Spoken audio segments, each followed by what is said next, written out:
हाँ तो मेरे शेर, अगला जो टॉपिक है वो है टॉर्क। टॉर्क का दूसरा नाम होता है moment of force. Moment of force का देखो मतलब क्या है, पहले इसका मतलब समझ। जैसे कि कोई भी, अगर हमें मान लेते हैं गेट ही ओपन करना है, ठीक है, तो उस गेट को अगर हम जहाँ से उसको बांधा गया, जहाँ से उसका हिंज पॉइंट है, जैसे कि ये बाई चांस अपने पास में गेट है, ठीक है, इस लाइन के अबाउट में रोटेट करता है, ठीक है, ये यहाँ पे एक्सल लगा हुआ है, इसके अबाउट में रोटेट करता है, खुलेगा तो ये इस तरीके से बन जाएगा भाई, ठीक है, इस तरीके से खुलेगा तो ऐसे बन जाएगा। इस लाइन के अबाउट में ये रोटेट करके गेट ओपन होता है। कोई भी हिंज है, जैसे लैपटॉप को ही खोल रहे हैं, ठीक है, तो इस वाली लाइन के अबाउट में ये हिंज है और ऐसे इसको ओपन किया जा रहा है, ठीक है। तो अगर हम यहाँ पे इस पे फोर्स लगाते हैं, इस कोने पे, ठीक है, इस लेवल पे फोर्स लगाते हैं, ऐसे करके हमने फोर्स लगाया और इसको ओपन करने की कोशिश करी, ईजिली ओपन हो जाएगा, ठीक है। वही फोर्स मैं अगर बहुत ज़्यादा इसके पास में लगाऊं, यहाँ पे, यहाँ से अगर मुझे ओपन करना हो, बहुत ज़्यादा फोर्स की रिक्वायरमेंट है, ठीक है, और अगर मैं इस पे ऐसे फोर्स लगाऊं, बिल्कुल ऐसे, गेट गेट की डायरेक्शन में, जीरो टॉर्क लगेगा, ओपन ही नहीं होगा। ऐसे फोर्स लगाऊंगा, ऐसे ऊपर से नीचे की तरफ दरवाजे पे फोर्स लगाऊंगा, ओपन ही नहीं होगा। इस केस में इस पे टॉर्क लगेगा ही नहीं, ठीक है। तो यही चीज़ देखनी है कि कोई हम फोर्स लगाएं और उस फोर्स की वजह से बॉडी रोटेट हो जाए किसी एक्सिस के अबाउट में, उस चीज़ को ही बोला जाता है टॉर्क। ओके बेटा, समझ में आई? कोई बॉडी है, उसके ऊपर में फोर्स लगाया और बॉडी रोटेट करने लग गई, इस चीज़ को ही बोला जाता है टॉर्क। टॉर्क का मतलब हो जाता है rotational, rotational analogue of force, किसी भी फोर्स का रोटेशनल एनालॉग, या इसको बोल देते हैं rotational effect of force, rotational effect of force, किसी भी फोर्स का रोटेशनल इफेक्ट, ये होता है अपने पास में टॉर्क, कि भाई फोर्स लगाएं और बॉडी रोटेट कर जाए। ओके, तो चलिए शुरू करते हैं डेफिनेशन के साथ में। When a force, when a force is applied, जब हमने कोई फोर्स अप्लाई कर दिया, and body is rotated, body is rotated about axis of rotation, axis of rotation, body rotate कर जाए इसकी एक्सिस ऑफ रोटेशन के अबाउट में, इस इफेक्ट को ही बोला जाता है torque. This effect of force is known as, is known as torque. Force का ये जो इफेक्ट है जिसकी वजह से बॉडी रोटेट कर गई है, इस चीज को बोला जाता है टॉर्क। ये होता है बेटा टॉर्क। तो अब बेटा लिखते हैं कि टॉर्क की वैल्यू कैसे निकाली जाएगी, टॉर्क को मैथमेटिकली किस तरीके से लिखा जाएगा, वो समझते हैं। प्रॉपर स्टेप बाय स्टेप सीखना है, हर एक चीज़ काम में आएगी तभी जाके समझ में आएगा, ऐसा नहीं मजाक नहीं चल रहा है, प्रॉपरली डिटेल में ही समझना पड़ेगा। तो देखो, स्टार्ट करते हैं कि जो टॉर्क है उसकी वैल्यू कैसे निकाली जाएगी। वैल्यू निकालने का तरीका, अपने पास में इस तरीके से मैंने एक रैंडम सी बॉडी कंसिडर कर ली है, ठीक है। रैंडम सी बॉडी जो है बेटा, उसको किसी न किसी पॉइंट से हिंज करना पड़ेगा, तो इस पॉइंट से मैंने इसको हिंज कर दिया है। हिंज करने का पॉइंट ये है कि यहाँ से इसको बांध दिया है, मतलब इस पॉइंट के अबाउट में ही ये बॉडी रोटेट करेगी। तो जिस पॉइंट के अबाउट में बॉडी रोटेट करती है उसको बोल देते हैं एक्सिस ऑफ रोटेशन, या ये वो पॉइंट है जिसके अबाउट में बॉडी रोटेट कर रही है। ओके, तो इस पॉइंट को मैंने बोल दिया है ए। चलो, ए वाले पॉइंट है, इसका मतलब लिखता हूँ। ए वाले पॉइंट का मतलब है एक्सिस ऑफ रोटेशन, ठीक है, या ये वही पॉइंट है जिसके अबाउट में हम टॉर्क निकालते हैं। The point about which, about which torque is to be calculated, ये वो पॉइंट है जिस पॉइंट के अबाउट में टॉर्क निकाला जाएगा। सिंपल एंड क्लियर बात। ठीक है, अब यहाँ पे मैं बना देता हूँ एक और पॉइंट। ठीक है, जिस पॉइंट को मैं बोल रहा हूँ बी, ये मैंने लिख दिया है बी। ये डायग्राम को सबसे लास्ट में बनाना है क्योंकि कई चीज़ें शायद मिस भी हो सकती हैं, तो एक बार पहले इसको समझ लो। ये वो पॉइंट है जहाँ पे फोर्स अप्लाई किया जा रहा है। बी वाला पॉइंट कौन सा है बेटा? जहाँ पे फोर्स अप्लाई किया जा रहा है। ठीक है, बी को अगर बना रहे हो तो बिल्कुल छोटा सा बनाना है यहाँ पे साइड सी में, ताकि बाकी वेक्टर कंपोनेंट करूँ तो कोई दिक्कत ना आए। पॉइंट बी क्या रिप्रेजेंट कर रहा है वो देखो। पॉइंट बी वो पॉइंट है जिस पॉइंट पे फोर्स लग रहा है, इसको बोला जाता है point of application of force. Point of application of force, ये वो पॉइंट है जहाँ पे फोर्स लग रहा है, मतलब जिस पॉइंट पे फोर्स अप्लीकेबल है उस पॉइंट को बोला गया है point of application of force. Clear है? यहाँ तक अपने पास में ये दो पॉइंट तो अपने पास में होने ही चाहिए कोई भी टॉर्क निकालना है तो। बेटा टॉर्क निकालने के लिए अब देखो आगे क्या किया जाता है। इस ए पॉइंट से लेकर इस बी पॉइंट तक का एक वेक्टर बनाया जाता है जिसको कि लिखते हैं आर वेक्टर। आर वेक्टर कहाँ से कहाँ तक है? एक्सिस ऑफ रोटेशन से लेकर point of application of force तक। ओके, तो अब देखो मैं डिफाइन करता हूं R vector, a vector from axis of rotation to point of application of force. Axis of rotation से स्टार्ट करके उस पॉइंट तक जा रहा है जहां पे हमने फोर्स को अप्लाई किया है। ये दो अपने पास में पॉइंट आ गए हैं। अब देखो अपने को एक और एंगल भी चाहिए कि भाई इस आर के और एफ के बीच में एंगल क्या होगा, ताकि आगे जाके कोई भी इसके बारे में चीज़ें निकालनी हो तो उसकी रिक्वायरमेंट होती है। दो वेक्टर्स के बीच में एंगल बनाने के लिए क्या करते हैं, दोनों को टेल टू टेल रखते हैं। तो आर को मैं अगर आगे की तरफ बढ़ाऊं तो ऐसे बन जाएगा, ये एंगल बन जाएगा इन दो के बीच में जो एंगल है वो। इसको मैंने लिख दिया है एंगल थीटा, जो कि आर वेक्टर और एफ वेक्टर के बीच का एंगल है। वेक्टर का क्रॉस प्रोडक्ट बेटा इसके लिए हमें पढ़ा हुआ होना चाहिए, तो वेक्टर के जो क्रॉस प्रोडक्ट वाली वीडियो थी उसको देख लेना। अब बेटा मैं टॉर्क की डेफिनेशन आपको बताता हूं कि टॉर्क को कैसे डिफाइन किया जाएगा। तो टॉर्क इज डिफाइंड एज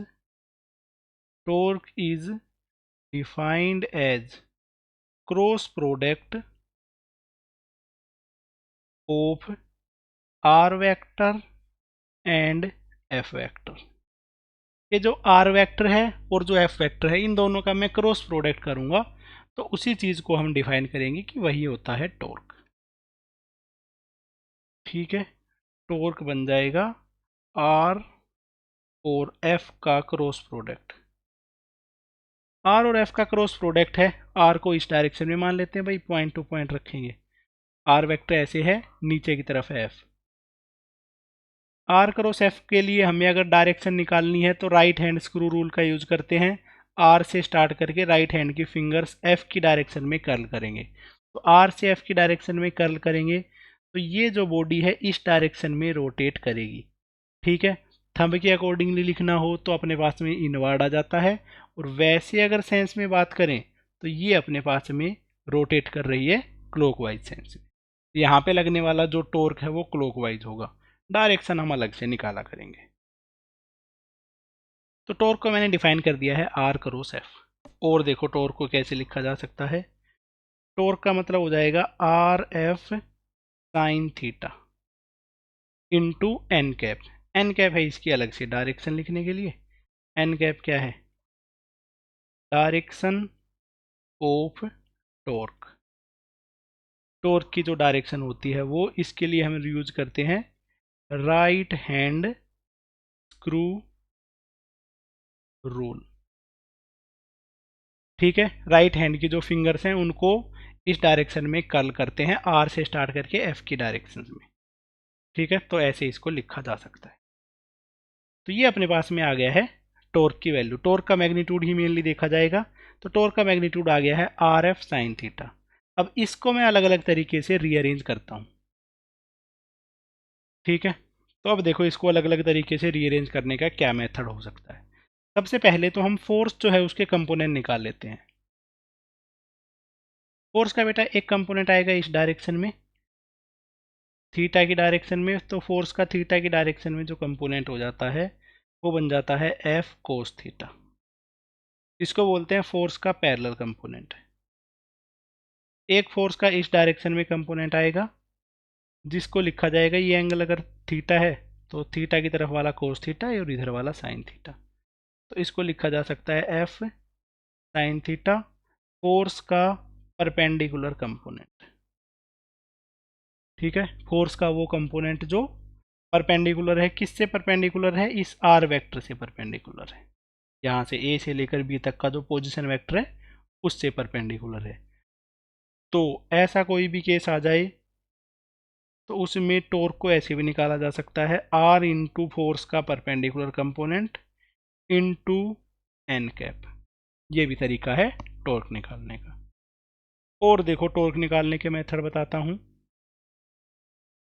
ये अपने पास में जो फोर्स है उसकी जो लाइन है उसको दोनों डायरेक्शंस में एक्सटेंड कर देंगे, इस तरीके से एक्सटेंड कर देते हैं, ठीक है। दोनों तरफ में एक्सटेंड करते हैं कि कई बार ये वाला भी काम आ सकता है, ये वाला भी काम आ सकता है। तो ऐसा कोई भी केस हो तो सीधा दोनों तरफ में एक्सटेंड कर देना। अब जो पॉइंट ऑफ रोटेशन है उस वाले रोटेशन के पॉइंट से इस लाइन पे परपेंडिकुलर हम डालते हैं, ये हो जाता है उस लाइन पे डाला हुआ परपेंडिकुलर, ठीक है।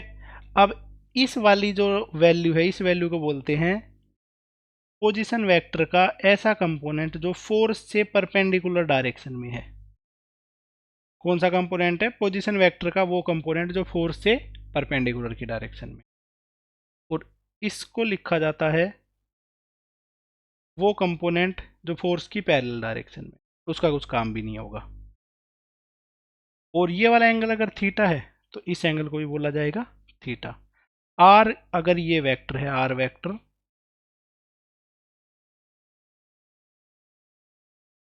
ठीक है, ये है हाइपोटेन्यूज, ये एंगल है थीटा। तो थीटा के साथ वाली जो साइड है उसको बोल देते हैं आर कोस थीटा। इतनी सी साइड है ये आर कोस थीटा है, और ये वाली जो साइड है ये बन जाती है आर साइन थीटा। तो आर साइन थीटा को मैंने यहाँ पे क्या लिख दिया है, पोजीशन का परपेंडिकुलर कंपोनेंट। तो यहाँ पे जो आर साइन थीटा है उसकी जगह पे लिखा जा सकता है पोजीशन का परपेंडिकुलर कंपोनेंट इंटू फोर्स का सारा component into N cap. N cap तो अलग से डायरेक्शन है ही। तो आर साइन थीटा की जगह पे आर परपेंडिकुलर हमने लिख दिया है।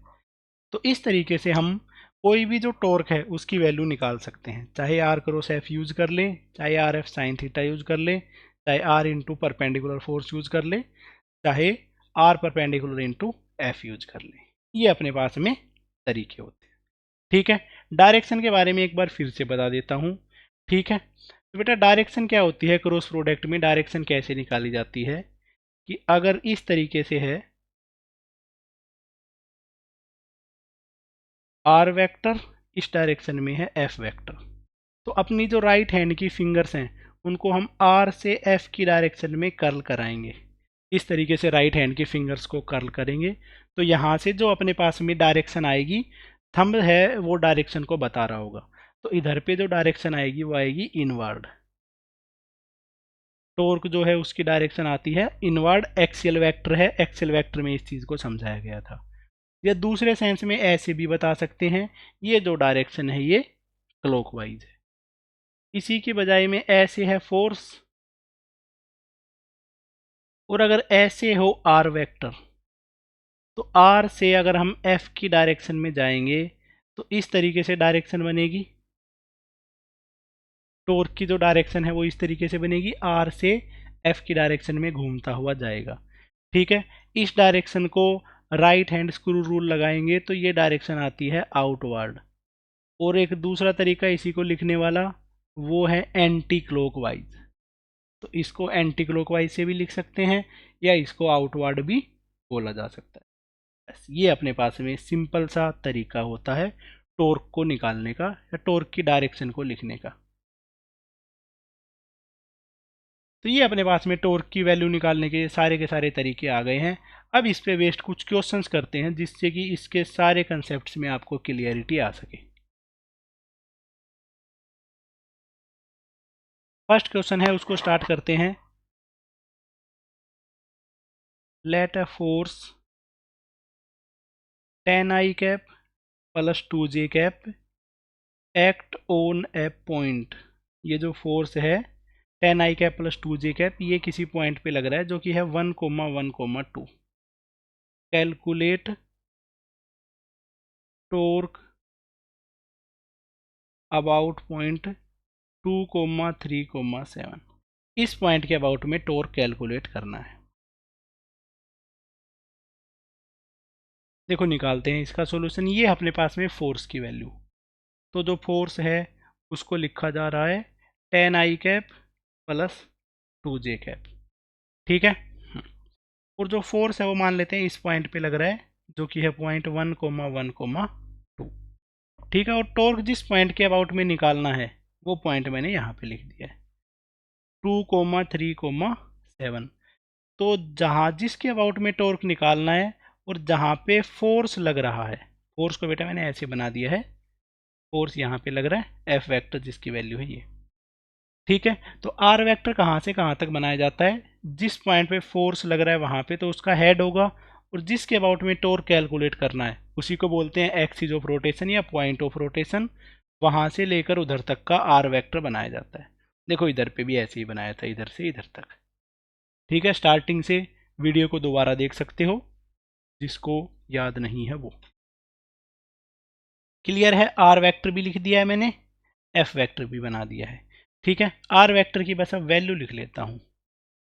कोई भी पोजीशन वेक्टर है उसको कैसे बनाया जाता है, final position minus initial position कर लेंगे। तो 1 में से 2 को घटाएंगे तो आई कंपोनेंट क्या आ जाएगा, -1i कैप। 1 में से 3 को घटाएंगे तो आ जाएगा -2j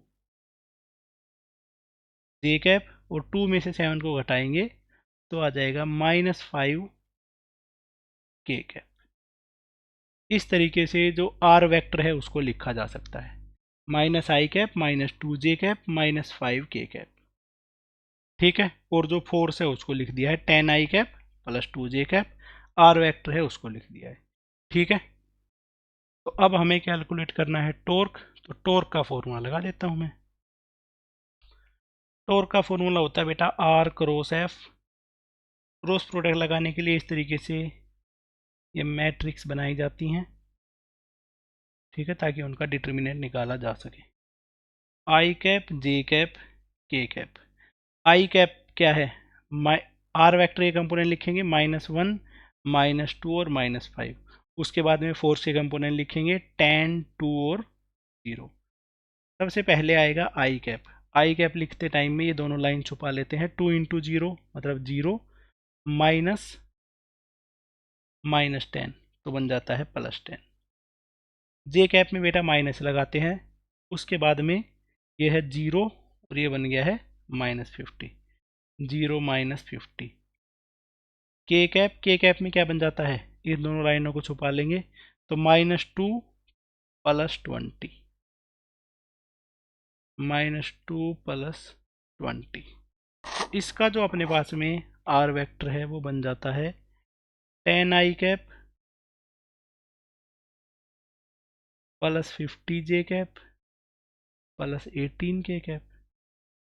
एक सेकंड रुकना, -50 बेटा माइनस माइनस करके प्लस हो गया, तो ये आंसर आ जाएगा 10i cap -15j cap plus 18k cap. Newton metre torque की SI यूनिट होती है। इस चीज़ को भी लिख लो नोट करके, note SI unit of torque is newton metre. Newton metre को यहाँ पे जूल से नहीं लिखते हैं ताकि हमारे पास में डिस्टिंग्विश रह सके। जूल सिर्फ एनर्जी के लिए यूज करी जाएगी, न्यूटन मीटर है वो टॉर्क के लिए यूज करी जाएगी। दोनों की जो यूनिट है, SI यूनिट है, वो दोनों सेम ही होती हैं, तो इसलिए डिस्टिंग्विश करने के लिए इसको न्यूटन मीटर ही रखते हैं। जूल में कन्वर्ट करके नहीं लिखते। तो ये था एक क्वेश्चन। इसके बाद में देखो और अलग अलग टाइप के क्वेश्चन जो हैं वो करते हैं। नेक्स्ट टाइप का क्वेश्चन जो है टॉर्क पे बेस्ड, वो ये है। ऐसा ही कर लो, चलो। Calculate torque of force. एक अपने पास में फोर्स है 2i cap minus 3j cap plus k cap about origin if force act on point. जो फोर्स है वो इस पॉइंट पे एक्ट कर रहा है 1,1, चलो ये निकालना है। ठीक है बेटा, फोर्स जो है वो इस पॉइंट पे लग रहा है, ओरिजिन के अबाउट में टॉर्क कैलकुलेट करना है। पोजीशन वेक्टर कहाँ से कहाँ बनेगा, ओरिजिन से लेकर इस पॉइंट तक का बनेगा, तो वो तो लिखना बिल्कुल आसान है। आर वेक्टर है उसको लिख देंगे i cap 1i cap plus 1j cap plus 1k cap. इस तरीके से आर वेक्टर को लिखा जा सकता है। एफ वेक्टर है उसको लिखा जा सकता है 2i cap minus 3j cap plus k cap. Next हमें टॉर्क लिखना है। टॉर्क लिखा जाता है आर क्रॉस एफ की टर्म्स में। आर की जो वैल्यू है वो लिख देते हैं, एफ की जो वैल्यू है वो लिख देते हैं। आई कैप जे कैप के कैप। आर जो है उसकी वैल्यू है 111 और एफ की वैल्यू है 2 माइनस 3 और 1। ठीक है, एफ के जो कंपोनेंट है वो लिख दिए हमने। अब देखो इसको सोल्व करके लिखता हूँ। आई कैप, तो आई कैप निकालने के लिए आई कैप वाली लाइंस को छुपा देते हैं। 1 इंटू 1 माइनस माइनस 3, तो 1 प्लस 3 बन जाएगा। माइनस जे कैप 1 माइनस 2, तो 1 माइनस 2 प्लस के कैप। के कैप में क्या है, ये बन गया है अपने पास में 2 और माइनस माइनस 3 करके बन जाएगा प्लस 3। इस तरीके से इसकी वैल्यू बन जाती है। वेट बेटे, उल्टा लिख दिया ना के वाला कंपोनेंट। के की लाइन में देखो माइनस थ्री में से किसको घटाएंगे, माइनस 3 माइनस 2। ठीक है, तो ये बन जाएगा 4i कैप प्लस जे कैप माइनस 5k कैप। इस तरीके से अपने पास में जो टॉर्क है वो निकाला जा सकता है। ठीक है, इस चीज़ को अपने पास में ये जो चीज़ें हैं इसको रीअरेंज करके अलग अलग वैल्यूज़ पुट कर करके इन सबको पढ़ते रहना, जिससे कि इसके जो भी कंसेप्ट हैं उन सब में क्लियरिटी आ सके, और वही चीज़ आप बार बार पढ़ोगे तो उसी के बारे में ज़्यादा से ज़्यादा सीख पाओगे। ठीक है, क्रॉस प्रोडक्ट वाले तरीके से अगर हमें टॉर्क निकालना हो, आर और एफ गिवन हो वेक्टर फॉर्म में, तो यही तरीके यूज होंगे। इसके अलावा और जो तरीके हैं उनके बारे में बताता हूं। देखो,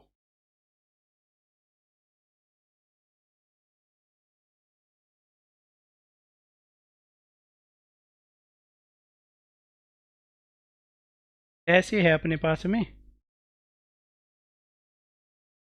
एक रोड है बेटा, एक रोड बनाओ। इस तरीके से है एक रोड, इसको मैंने इस पॉइंट पे हिंज किया हुआ, मतलब इस पॉइंट से इसको बांध के रखा गया है।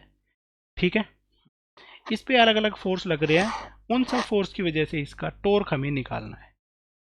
तो अब देखो, जो फोर्स लग रहे हैं वो वाले मैं फोर्स लिखता हूँ। एक फोर्स तो है वो यहाँ पे लग रहा है 12 न्यूटन। एक फोर्स है वो यहाँ पे लग रहा है जो कि है 10 न्यूटन। एक फोर्स है जो कि इधर पे लग रहा है जो कि है 20 न्यूटन। इस तरीके से अलग अलग जो पॉइंट है वो मैंने लिख दिए हैं। अब इनके साथ साथ मैं एंगल भी बता देता हूँ, किस किस एंगल पे कौन से फोर्स लग रहे हैं। ये वाला जो एंगल बना रहा है इस लाइन से ये है 30 डिग्री। ओके, ये वाला जो एंगल बन रहा है ये है 53 डिग्री। और साथ साथ में डिस्टेंस भी लिख देता हूँ। ये वाला जो डिस्टेंस है ये है 1 मीटर। ये जो डिस्टेंस है ये भी है 1 मीटर। इस तरीके से अपने पास में ये डिस्टेंस है, ये गिवन है। फोर्स जो है वो फोर्स गिवन है। तो अपने पास में क्वेश्चन क्या है, find out torque of all forces, इस पे लगने वाले सारे के सारे फोर्सेस हैं अबाउट हिंज्ड पॉइंट। इस पे लगने वाले जितने भी फोर्स हैं उन सब का टॉर्क निकालना है इस हिंज वाले पॉइंट के अबाउट में कितना होगा। ये है अपने पास में क्वेश्चन। ठीक है, तो बेटे करते हैं अब जल्दी जल्दी से। चलो देखो, सबसे पहले मैं टॉर्क निकालता हूँ 12 न्यूटन का, मतलब कि टॉर्क निकालना है इस हिंज वाले पॉइंट के अबाउट में, तो मैंने टी से लिख दिया है। ठीक है, इस वाले फोर्स का टॉर्क निकालेंगे। तो बेटा ये है हिंज पॉइंट, हिंज वाले पॉइंट से जो आर वेक्टर बनाऊंगा वो कहाँ है, यहीं से स्टार्ट होकर यहीं तक खत्म हो जाएगा। तो जो आर वेक्टर है उसकी वैल्यू है 0, तो यहाँ पे लगने वाला टॉर्क है उसकी वैल्यू क्या हो जाएगी, 0। ठीक है, हिंज पॉइंट पे ही अगर कोई फोर्स लग रहा हो तो उसका कोई भी टॉर्क नहीं आएगा। चलो 10 न्यूटन वाले फोर्स का टॉर्क निकालता हूँ। तो 10 न्यूटन वाला जो फोर्स है उसका देखो, उसके दो कंपोनेंट होंगे। ठीक है, इधर तक की जो वैल्यू है वो तो है आर वेक्टर, आर वेक्टर जो है वो है 1 मीटर का। ठीक है, तो आर की वैल्यू आ गई है 1 इंटू परपेंडिकुलर फोर्स, वो यूज हम कर रहे हैं। तो फोर्स का एक कंपोनेंट आएगा इस डायरेक्शन में जो कि आएगा 10 कोस 30, उसको नहीं लिख रहा हूं मैं। फोर्स का एक इधर वाला जो कंपोनेंट आएगा वही परपेंडिकुलर कंपोनेंट है जो कि है 10 साइन 30, और ये 10 साइन 30 है, यही अपने टॉर्क में काम आएगा क्योंकि आर वेक्टर है यहाँ तक, फोर्स का परपेंडिकुलर कंपोनेंट है ये, दोनों को मल्टीप्लाई करूंगा तो ऐसे अपने पास में टॉर्क आ जाएगा।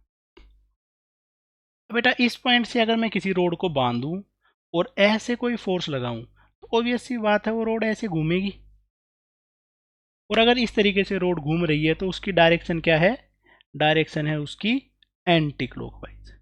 ये वाली जो रोड है ये इस फोर्स की वजह से एंटी क्लॉकवाइज रोटेट कर रही है। इससे जो अगला है फोर्स उसका टॉर्क लिखता हूं, थोड़ा सा एडजस्ट कर लेते हैं इसको। यहां तक का जो आर वेक्टर है वो है 1 + 1 मतलब कि 2 मीटर का। ठीक है, इस पे लगने वाला जो फोर्स है वो था 20 न्यूटन, 20 न्यूटन का एक इधर वाला कंपोनेंट किया गया 20 कोस 53, 20 कोस 53 कोई काम नहीं है इसका। टॉर्क सिर्फ परपेंडिकुलर वाला फोर्स है वही प्रोड्यूस करता है, तो ये बन जाता है 20 साइन 53। इस तरफ वाला जो कंपोनेंट है वो बन गया है 20 साइन 53 इंटू 20 साइन 53 डिग्री। ठीक है, और यहाँ तक का आर वेक्टर है, ऐसे है फोर्स, तो ये इसको रोटेट कराएगा क्लॉकवाइज डायरेक्शन, तो इस तरीके से रोटेट करेगा क्लॉकवाइज सेंस में। तो अपने लिए आंसर है वो हो जाते हैं। ठीक है, तो बेटा एंटी क्लॉकवाइज जो आता है ना, एंटी क्लॉकवाइज है इस तरीके से। एंटी क्लॉकवाइज को कोशिश किया करो, जो आउटवर्ड है इसको पॉजिटिव लिखो, क्लॉकवाइज है उसको जनरली हम नेगेटिव लिख के सकते हैं। ठीक है, बस यही तरीका हम फॉलो करते हैं, बट ज़्यादा ऐसे कोई श्योर रूल नहीं है। 10 साइन 30, साइन 30 होता है 1/2, तो 10 इंटू 1/2 तो 5 आ गया है एंटी क्लॉकवाइज, प्लस 2 इंटू 20 मतलब 40, और जो साइन 53 है उसकी वैल्यू होती है 4/5, ये बन गया है क्लॉकवाइज। 5 एंटी क्लॉकवाइज प्लस 5 8 जा 40, 8 4 जा 32, 32 क्लॉकवाइज। तो 32 तो है अपने पास में क्लॉकवाइज टॉर्क, और 5 है एंटी क्लॉकवाइज टॉर्क। तो इसको मैंने लिख दिया है, 5 जो एंटी क्लॉकवाइज था उसको मैंने लिख दिया है -5 क्लॉकवाइज प्लस 32 क्लॉकवाइज। तो 32 में से 5 घटाएंगे तो वही अपने पास में रिजल्टेंट बन जाएगा। तो इसका जो टॉर्क है वो बन जाएगा 27 newton metre in clockwise sense, या फिर इसको लिख सकते हैं -27 newton metre in anticlockwise sense. ऐसे करके इसका आंसर निकाला जा सकता है। ये है अपने पास में, ऐसा कोई भी केस आ जाए तो भी हम टॉर्क निकाल सकते हैं, और टॉर्क की जो वैल्यू है वो ये आएगी। ओके, बिल्कुल सिंपल सा लॉजिक था। चलो अब अपने पास में नोट करके लिख लेते हैं कि टॉर्क किस किस केस में जीरो हो सकता है। Torque can be zero in cases. Torque किस किस केस में जीरो होगा वो देखो बेटा, क्या है जो टॉर्क है, टॉर्क का फॉर्मूला हो जाता है आर एफ साइन थीटा। ठीक है, तो पहला केस आ जाता है अपने पास में अगर आर की वैल्यू ही जीरो हो।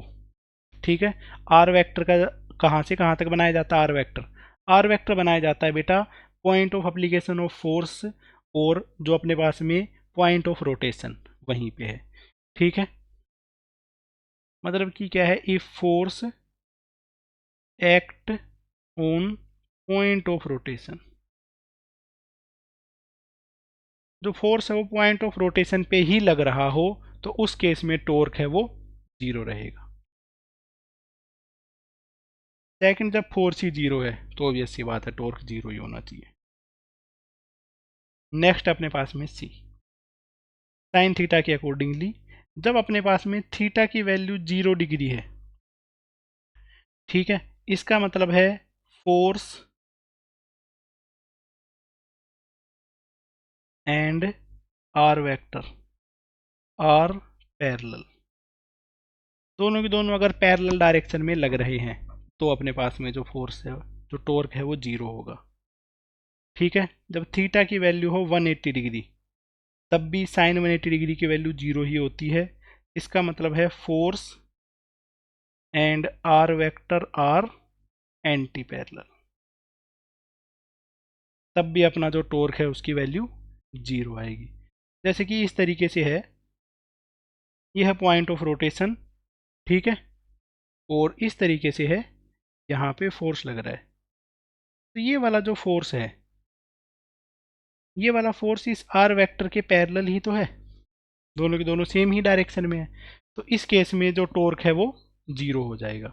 ठीक है, अगर मैं इस आर वेक्टर के केस में ऐसे फोर्स लगा देता हूँ तो ये वाला जो फोर्स है वो भी जीरो ही टॉर्क प्रोड्यूस करेगा, क्योंकि इसमें आर वेक्टर बनाऊंगा तो इधर तक बनेगा और एफ वेक्टर बनाऊंगा तो इससे अपोजिट डायरेक्शन में बनेगा। तो कोई भी ऐसा फोर्स है जो एक्सिस ऑफ रोटेशन पे ही लग रहा है तो वो कोई भी रोटेशनल इफेक्ट नहीं बनाएगा। ठीक है, जो अपने पास में एक्सिस ऑफ रोटेशन की डायरेक्शन में लगता हुआ कोई भी टॉर्क होगा उसकी वजह से बॉडी में कोई भी रोटेशन नहीं आएगा। ओके, बिल्कुल क्लियर सा पॉइंट है, सिंपल सा पॉइंट है। ठीक है, अब देखो एक क्वेश्चन और करते हैं जिससे कि और चीज़ें भी आप समझ पाओ।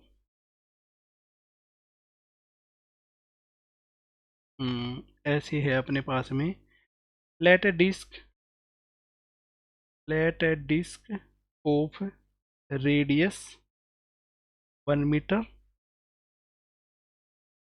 and the force acting on disk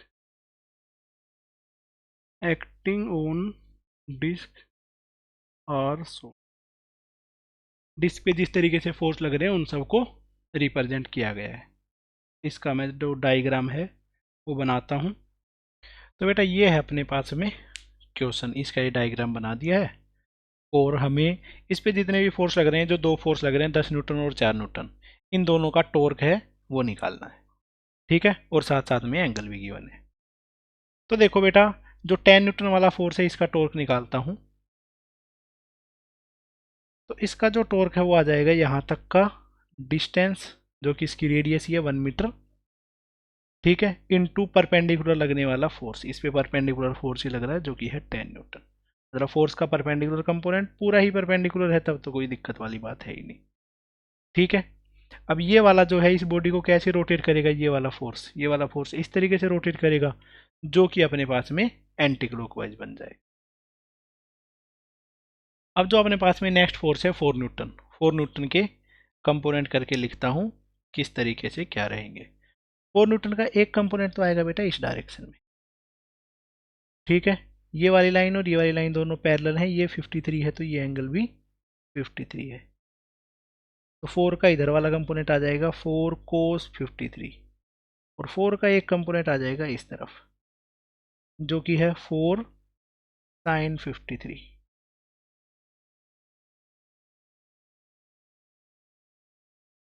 ठीक है, तो अब जो दूसरा वाला कंपोनेंट है वो निकालते हैं। यहाँ तक का जो डिस्टेंस है वो तो है 1 मीटर और इस पे लगने वाला फोर्स है 4 साइन 53। ठीक है, और इसकी वजह से जो है ये वाला फोर्स में इसका तो कोई काम है ही नहीं, ये तो इस लाइन के अलोंग ही है, इसकी वजह से कोई टॉर्क प्रोड्यूस नहीं होगा, सिर्फ इधर वाले कंपोनेंट की वजह से होगा जो कि 4 साइन 53 है। और इसकी वजह से बॉडी रोटेट कैसे करेगी, इसकी वजह से भी रोटेट करेगी एंटी क्लॉकवाइज। बस निकाल लेते हैं answer, 10 newton metre anticlockwise plus 4 into sine 53 क्योंकि 4/5 anticlockwise, 10 newton metre plus 16/5, 16/5 को मैं लिख सकता हूँ 3.2, 3.2 न्यूटन मीटर एंटी क्लॉकवाइज। दोनों के दोनों ही एंटी क्लॉकवाइज है तो आंसर हो जाता है 13.2 Newton metre in anticlockwise sense.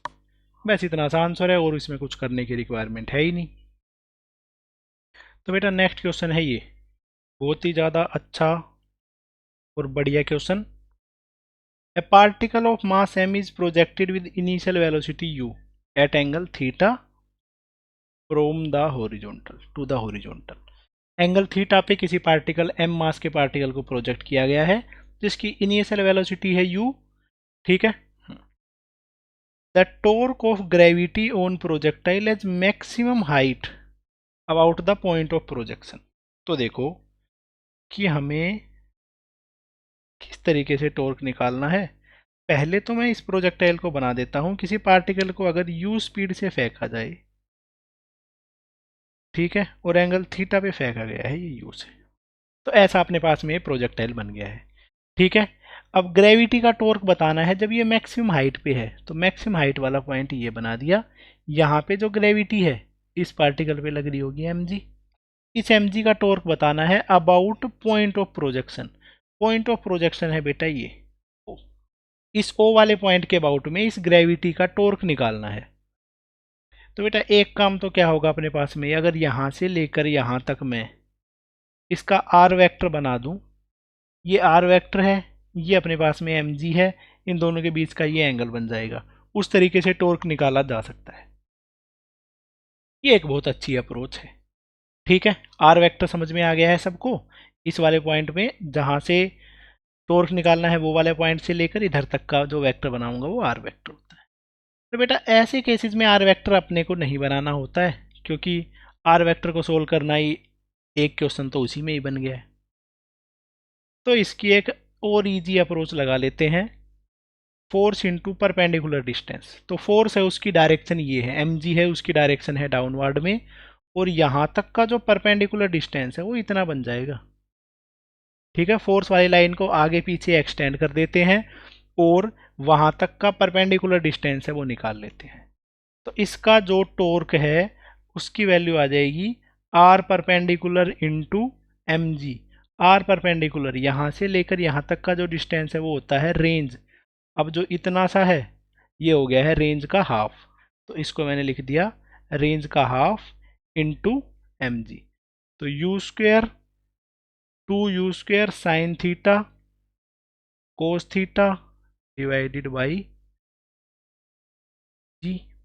ये अपने पास में ये लिख दिया है, एक 2 था उसको, ये वाला जो 2 था उसको मैंने अलग से लिखा है। ठीक है, और साथ साथ में क्या है mg। तो g से अपना g कैंसिल आउट, 2 से 2 कैंसिल आउट। अपने पास में जो टॉर्क है उस टॉर्क का आंसर बन जाता है u² m u² sign theta cos theta. ये बन जाता है torque mu² sign theta cos theta. अब बेटा ये वाला जो फोर्स है ऐसे जो लग रहा है इधर तक का परपेंडिकुलर डिस्टेंस है, ऐसा वाला है, इस तरीके से घुमा रहा होगा। डायरेक्शन भी अगर लिखनी होती तो डायरेक्शन आती है इसकी क्लॉकवाइज। क्रॉस प्रोडक्ट रूल से भी क्लॉकवाइज निकाली जा सकती है, कोई दिक्कत वाली बात नहीं है। ठीक है, तो बस बेटा ये था अपने पास में टॉर्क के बारे में। इससे आगे नेक्स्ट टॉपिक के बारे में पढ़ते हैं।